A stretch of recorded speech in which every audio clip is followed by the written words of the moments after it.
नमस्कार। कोरोना के संकट काल में क्या आप सोच सकते हैं कि कोई लॉकडाउन का उल्लंघन करे और रोकने टोकने पर रिवॉल्वर निकालकर फायरिंग कर दी जाए। यह बिहार की राजधानी पटना में 20 अप्रैल को ऐसा ही वाकया हुआ। इस फायरिंग में एक युवक की मौत हो गई।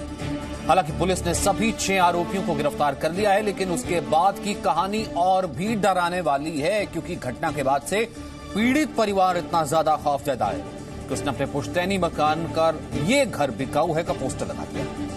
इस मामले में पुलिस प्रशासन पर कई गंभीर आरोप लग रहे हैं। क्या यह पुलिस और प्रशासन की नाकामी नहीं है कि आरोपियों की गिरफ्तारी के बाद भी पीड़ित परिवार इतना डरा हुआ है कि अपना पुश्तैनी मकान बेचकर वहां से पलायन की तैयारी कर रहा है? आज इसी मुद्दे पर बहस करेंगे। तमाम सवाल हमारे साथ हैं कि कोरोना काल में बिहार का क्या ये नया खैराना है।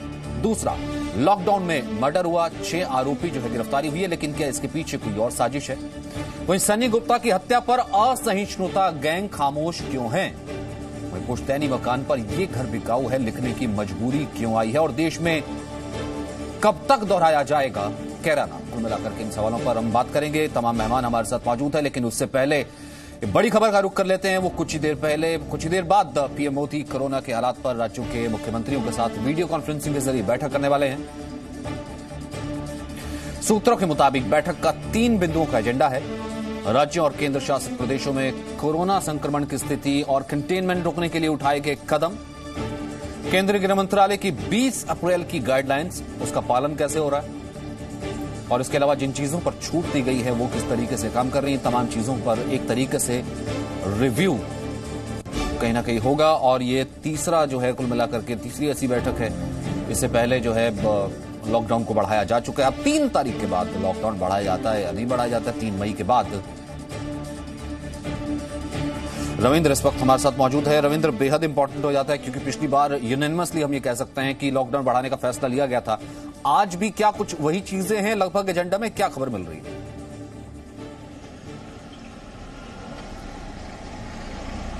देखिए सचिन, आज के एजेंडा में तो मुख्य तौर पर है कि जो राज्य सरकारें हैं, खासकर जो कोरोना पीड़ित अगर राज्य सरकारें कह सकते हैं कि जो महाराष्ट्र हो गया, दिल्ली हो गया या फिर गुजरात हो गया, ये 3 ऐसे राज्य हैं जो चाहते हैं कि लॉकडाउन कम से कम आगे बढ़ाया जाए।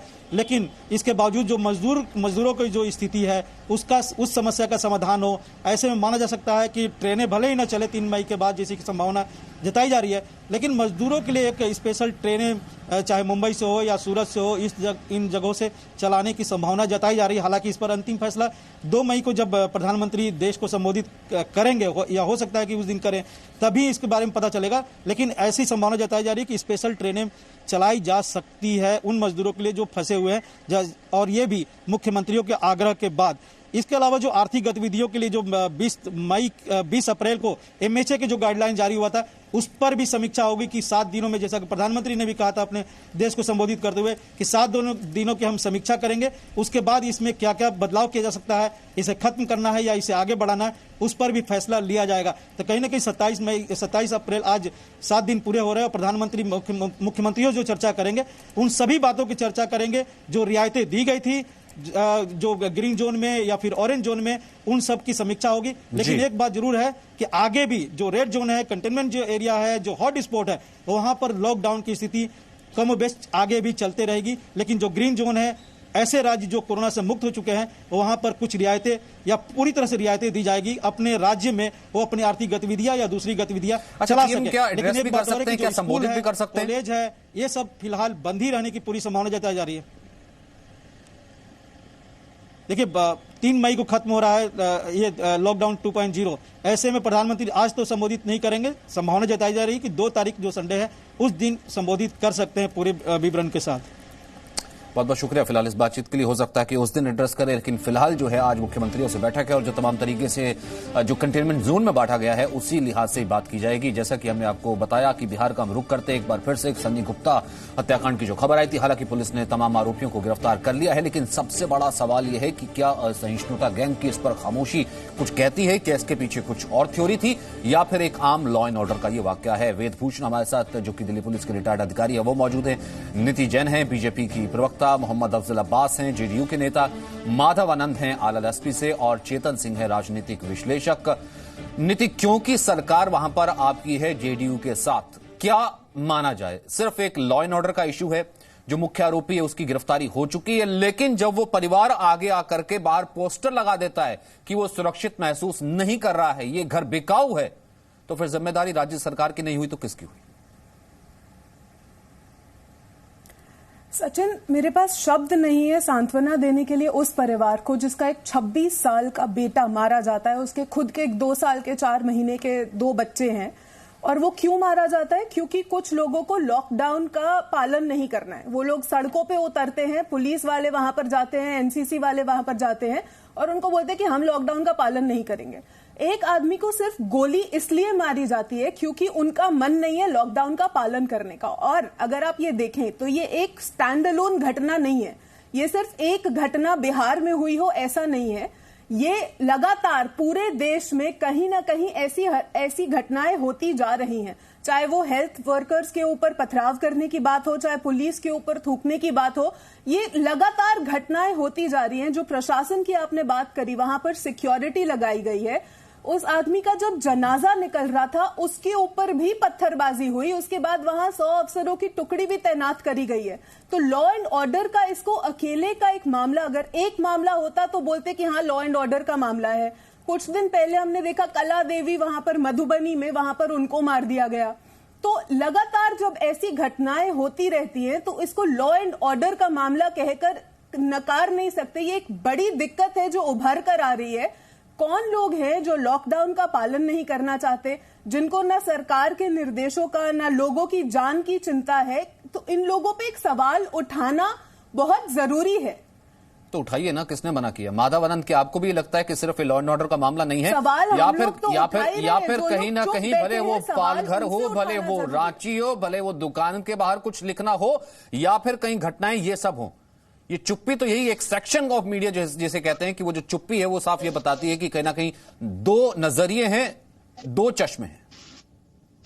सचिन जी, बिहार के लॉ एंड ऑर्डर के बारे में जब हम लोग बात करते हैं तो आपके चैनल पे ही कई बार हम लोग चर्चा में बैठ चुके हैं कि बिहार में लॉ एंड ऑर्डर नाम की कोई चीज ही नहीं है।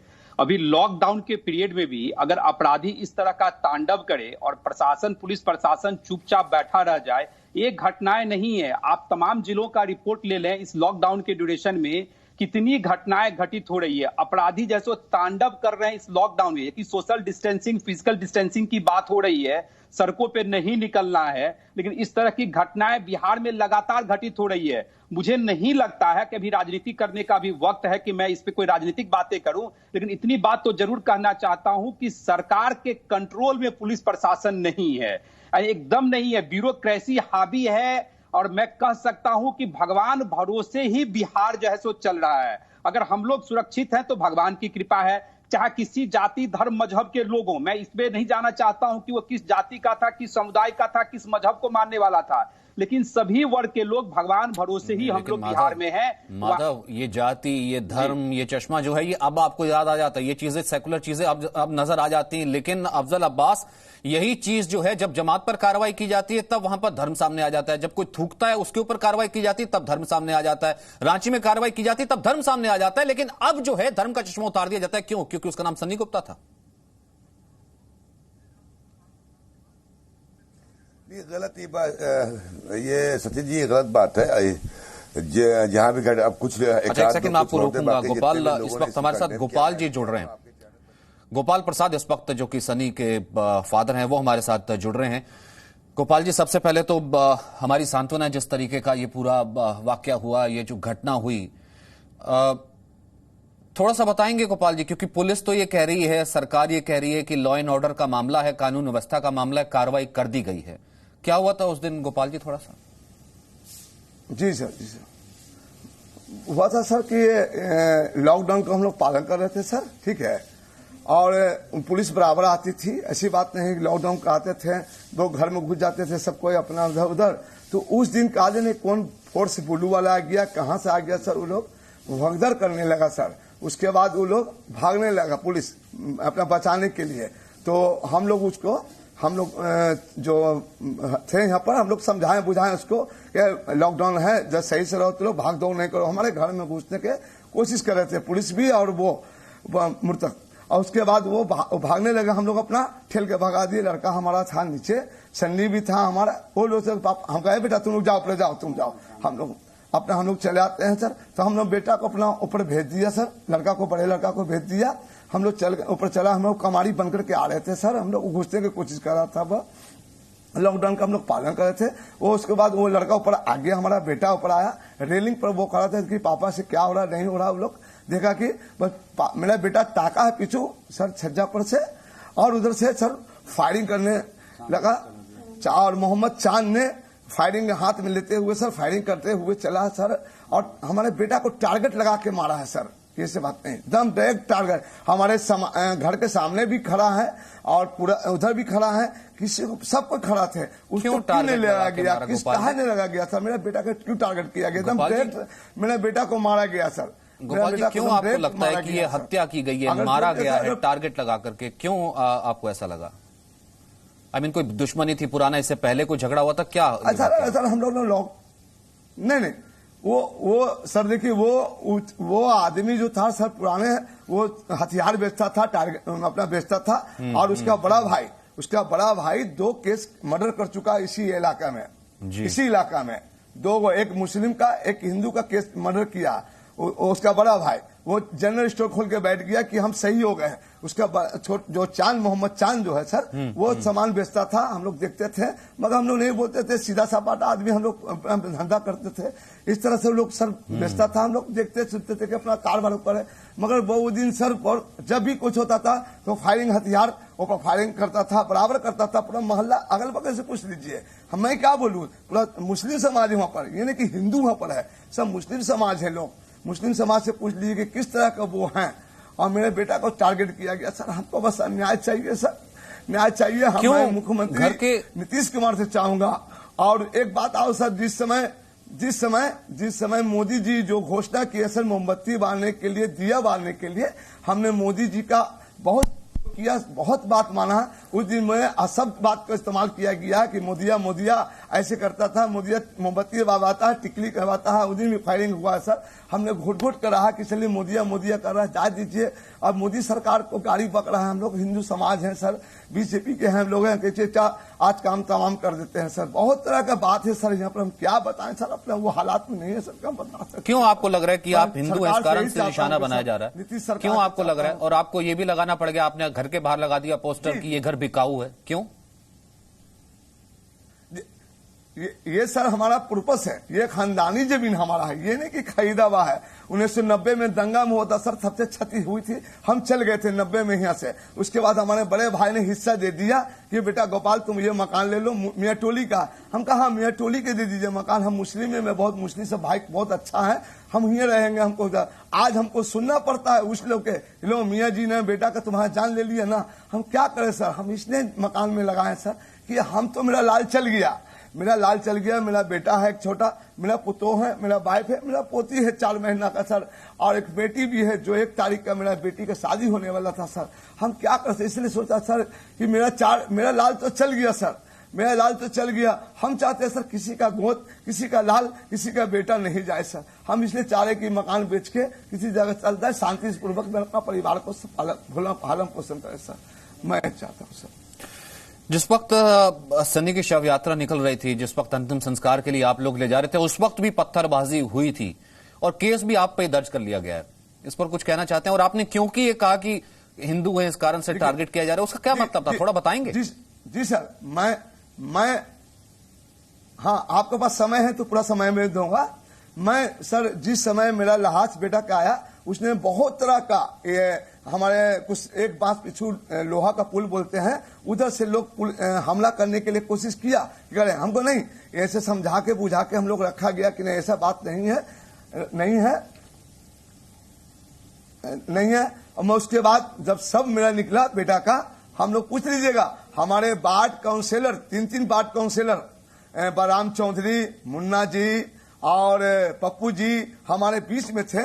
उन्होंने हम 15 मिनट में सर, अपने बेटा को सबको ला के पोस्टमास्टम से 15 मिनट में कोई भी कर सकता है सर।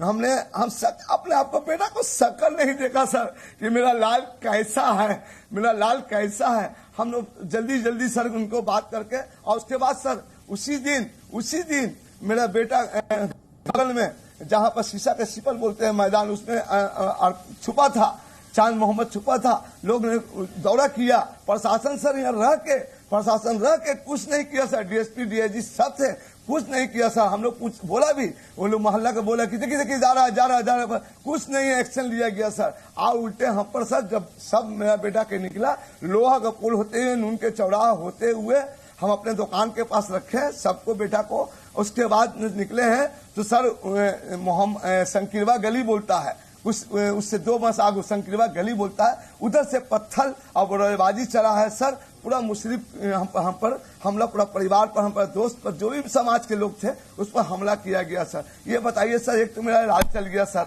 और उस पर से प्रशासन हम पर उल्टे केस कर रहे हैं, पथराव किया है, ये किया। बताइए सर, इस तरह का समाज में होता है सर, इस तरह का सरकार में होता है, इस तरह से नहीं होना चाहिए सर। एक गरीब का, आपका भी बेटा होगा, आपका भी भतीजा होगा, आपका भी बेटा होगा सर, इस तरह से होगा सर तो पुलिस सर क्या न्याय होगा?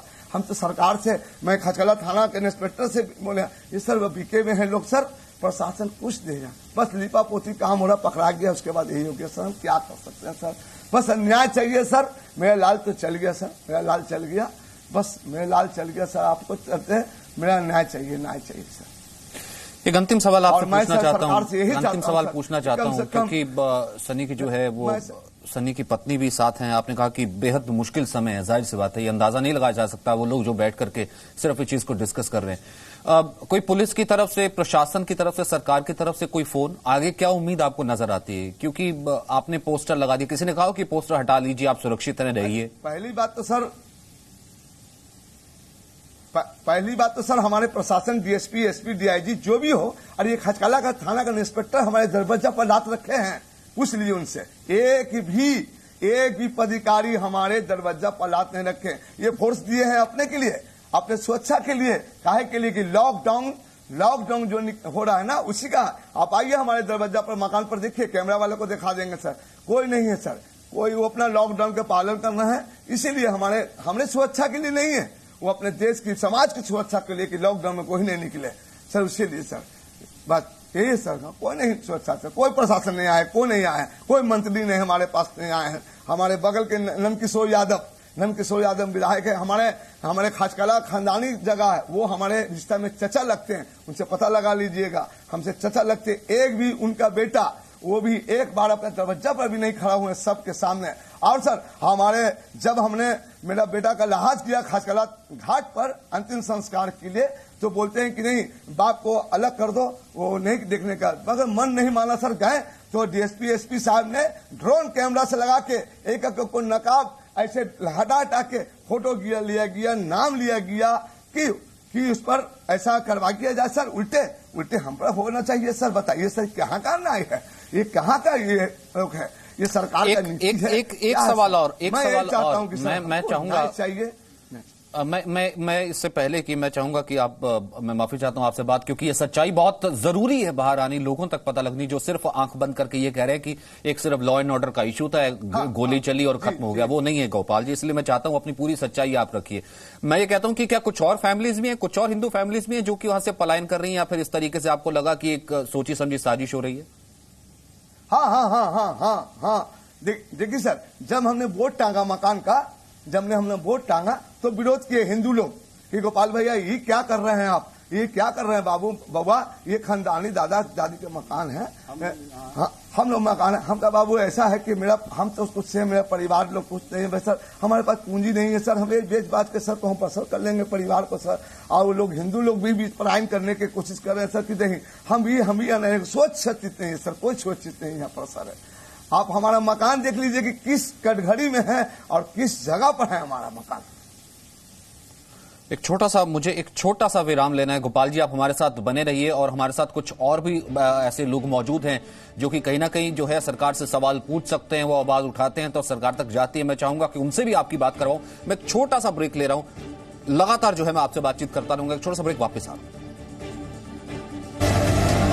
No signal, no worry. Presenting Z News app with live TV, latest updates and expert opinion. Available on Google Play and App Store. Download it now.